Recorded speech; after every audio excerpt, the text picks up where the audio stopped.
Albany, New York, July 17th. SmackDown goes live, and Adam Pearce walks out to address the Gunther situation that has consumed the entire authority structure of the Blue brand for 3 weeks. He gets through 2 sentences. Then his phone rings. He looks at the screen. His expression changes completely. He tells the Albany crowd, "Hold on," and takes the call right there on live television. 30 seconds of complete silence in that arena. Then Pearce lowers the phone, looks at the camera, and says 4 words nobody in that building expected. He's on his way. The arena doesn't know who he's talking about yet. Neither does the announce team. Neither does the production crew. The cameras cut to the parking lot. A black SUV with TKO plates pulls up to the arena entrance. The door opens, and Dwayne Johnson steps out. Hit subscribe right now if you're new here. Because if this happens, and every piece of verified evidence pointing at this story says it is closer than anyone realizes, SmackDown will never look the same again. Let's break down exactly why The Rock becoming SmackDown General Manager is the most logical and most explosive creative decision WWE could make right now.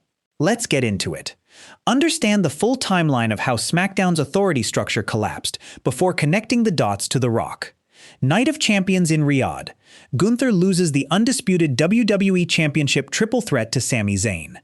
Backstage, before the post-show press conference even began, Gunther confronted Nick Aldis in a corridor and accused him of favoritism, jealousy, and deliberately engineering situations that cost him the championship.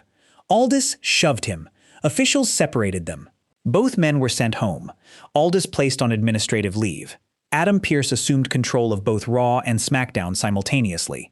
Aldis came back, was reinstated on the July 10th SmackDown in London, announced himself as general manager again, had a brief moment of authority. Then Gunther attacked him in the ring, sleeper hold, reapplied twice after officials intervened, left Aldis completely unconscious on that canvas, while Cody Rhodes sprinted down to force Gunther to walk away. Aldis is out, again. Pearce is running both shows, again.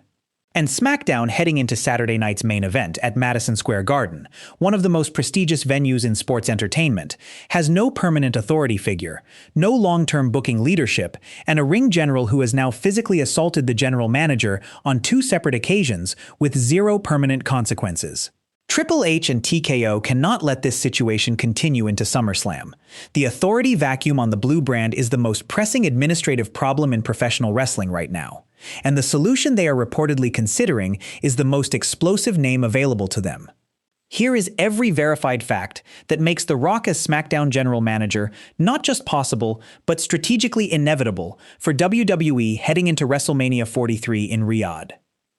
Turki Alalshikh, the Saudi General Entertainment Authority chairman who brokered WWE's WrestleMania 43 deal, specifically requested The Rock's involvement in the Riyadh event. Multiple credible sources, including The Sportster and Wrestling Observer, confirmed The Rock was offered one of the largest single-event paydays in professional wrestling history to appear at WrestleMania 43. The Rock and WWE have been in active discussions about his final in-ring appearance for over 18 months. His schedule with TKO, the parent company of WWE, gives him unique access to creative conversations that no other performer has. Now connect those facts to what SmackDown needs right now. A permanent authority figure powerful enough to contain Gunther. Someone whose presence immediately elevates the brand to must-see television every single Friday night. A name that drives social media conversation the moment it appears on screen. A figure connected to the Bloodline story, which is the most important creative thread running through SmackDown, in a way that adds layers without feeling forced. The Rock is Roman Reigns' cousin. He is a legitimate member of the Anoa'i family tree. He acknowledged Roman Reigns as tribal chief at WrestleMania 40. His relationship with the Bloodline is already established on-screen canon. Placing him as SmackDown General Manager doesn't just solve the authority vacuum, it inserts him into the Bloodline story on a weekly basis without requiring him to wrestle yet. It builds the WrestleMania 43 collision with Roman Reigns naturally, over months rather than rushing it in a single segment. And from TKO's corporate perspective, The Rock is a board member. He has a financial stake in the company's performance. SmackDown's ratings have been sliding since Aldis went on administrative leave the first time. The Blue brand needs a jolt that Raw isn't providing. The Rock walking into Albany as the new general manager of SmackDown would be the highest-rated segment WWE produces in 2026. Walk through the immediate consequences of The Rock being announced as SmackDown General Manager, because every single one of them changes the landscape of professional wrestling overnight. Gunther's situation resolves itself immediately. The Rock looks at the man who put Nick Aldis in a sleeper hold twice and makes a match, not a suspension, not a fine, not an investigation. A match. Gunther versus Nick Aldis at SummerSlam. Aldis gets to leave the general manager chair and step back into a wrestling ring for the first time since his TNA days in August 2023. His first ever match in WWE, against the most technically accomplished in-ring performer on the roster.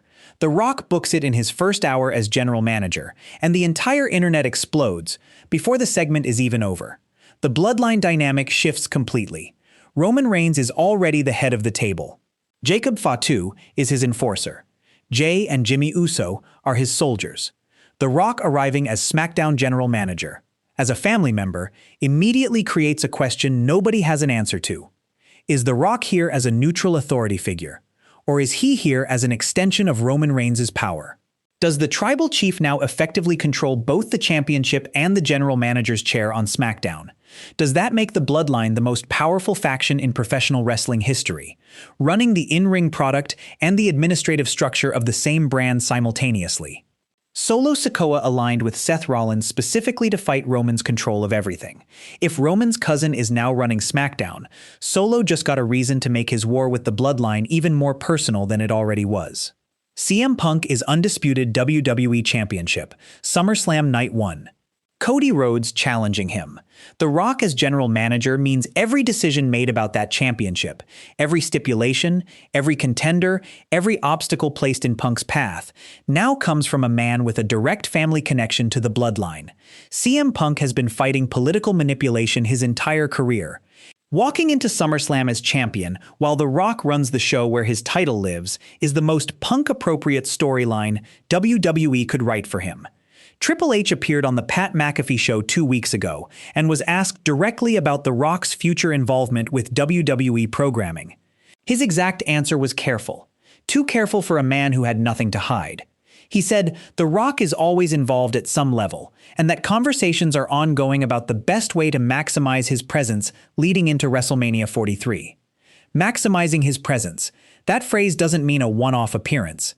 It doesn't mean a WrestleMania segment announcement. Maximizing a presence means sustained involvement, weekly involvement, the kind of involvement that builds organically over months toward a WrestleMania payoff rather than appearing cold in the middle of a show and announcing a match that hasn't been properly earned. A general manager role on SmackDown is the single most effective mechanism for maximizing Dwayne Johnson's presence on WWE programming without risking injury before WrestleMania 43. He appears weekly in a suit. He cuts promos, he makes matches. He interacts with Roman Reigns in increasingly tense authority figure versus family member dynamics. He plants seeds for their eventual collision, and when the time is right, when WrestleMania 43 weekend arrives in Riyadh in March 2027, the transition from general manager to challenger to Roman's championship happens in the most organic way WWE has ever constructed a Rock match. This has been the plan all along. The Gunther and Aldis situation just accelerated the timeline. Nick Aldis is out of commission. Adam Pearce is running both shows from a temporary chair. Gunther has attacked a high-ranking WWE official twice with zero permanent consequences. And SmackDown, the show that carries the undisputed WWE Championship, the Bloodline story, and the road to WrestleMania 43, is heading into SummerSlam without a permanent authority figure for the second time in 3 weeks. Triple H and TKO are not going to let that situation continue. The solution they are building toward is the most explosive creative decision WWE could make in 2026. And every verified piece of information, Turki Alalshikh's request, The Rock's TKO board position, Triple H's careful language about maximizing presence, the Bloodline's need for a weekly television connection before WrestleMania 43 in Riyadh, points at the same man. The question isn't whether this happens. The question is which Friday night SmackDown the black SUV pulls up to, and what The Rock says when he walks through that door. Drop it in the comments. Does The Rock becoming SmackDown General Manager change the course of WWE heading into WrestleMania 43? And the moment he sits behind that desk, whose side is he actually on? Subscribe to Wrestling Cannva.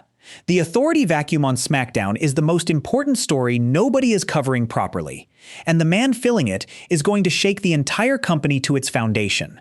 He's a board member, he's family, he's available, and SmackDown just opened the most important chair in professional wrestling.